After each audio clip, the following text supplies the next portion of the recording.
Hindi story. खुशी वहीं पर है जहाँ मन प्रसन्न हो। एक बुढ़िया थी जिसके एक पुत्र था। दोनों ही निर्धन थे और बहुत ही कठिनाई में जीवन व्यतीत कर रहे थे।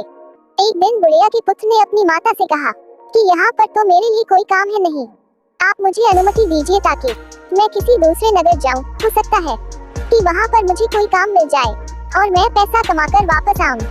बूढ़ी माँ ने अपने बेटे को एक सिक्का दिया और थोड़ी सी रोटी भी यात्रा मार्ग के लिए दे दी। इसके बाद उसने अपने पुत्र को विदा किया। बुढ़िया का बेटा चलते चलते एक बाजार पहुंचा। वहां पर उसने एक बूढ़े भिखारी को देखा। वह चिल्ला चिल्ला कर कह रहा था कि है कोई जो मेरे जीवन के अनुभव को एक सिक्के में खरीदे। कोई भी उस बूढ़े भिखारी की बात नहीं सुन रहा था।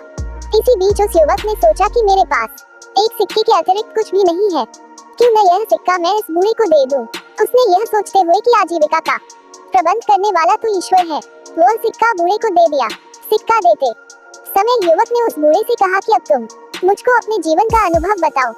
बूढ़े ने कहा कि कोई भी अपनी वर्तमान स्थिति से संतुष्ट नहीं है। वह सोचता है कि इस स्थान से किसी दूसरे स्थान पर जाऊं ताकि मेरी स्थिति बेहतर हो जाए। बूढ़े ने कहा कि मेरे हिसाब से तो वह स्थान उचित है जहां पर मन को शांति मिले, प्रसन्नता महत्वपूर्ण है कि स्थान।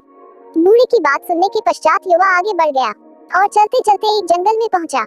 वहां पर उसने देखा कि बहुत से लोग एक कुएं के किनारे जमा हैं। उसने उन लोगों से पूछा कि क्या हुआ। लोगों ने कहा कि इस आशा के साथ हमारा कारवां यहाँ पर आया था कि इस कुएं से पानी निकाल कर पिएगा। अब हम स्वयं प्यासे हैं और हमारे पशु भी प्यासे हैं। हमने कुएं से पानी निकालने के लिए कई बार रस्सी में बाल्टी बांधकर कुएं में डाली और हर बार रस्सी टूट गई और बाल्टी कुएं में गिर गई। अंत में हमने एक व्यक्ति को कुएं में भेजा ताकि वह हमारी बाल्टियों को वापस ले आए, किंतु वह भी वापस नहीं आया। पता नहीं कुएं में क्या है। युवक ने कहा कि ईश्वर ने मेरी सहायता की। अब तक मुझे एक गाय और एक भेड़ उपहार में मिल चुकी है। कुछ दिनों के बाद अब मैं कारवां वालों के साथ उनके नगर जा सकता हूँ और उनके लिए काम कर सकता हूँ। रात को माँ और बेटे ने खाना खाया।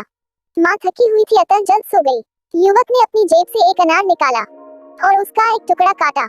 अनार के दाने बहुत चमक रहे थे जो जगमगाते रत्न की भांति थे। युवक को पता चला कि अनार के दाने बहुमूल्य रत्न हैं। यह जानकर वह बहुत खुश हुआ। वह कारवां के साथ यात्रा पर नहीं गया। उसने कुछ रत्न लिए और उन्हें जाकर बाजार में बेच दिया। उनसे मिलने वाले पैसों से उसने एक दुकान खरीदी और व्यापार आरंभ किया।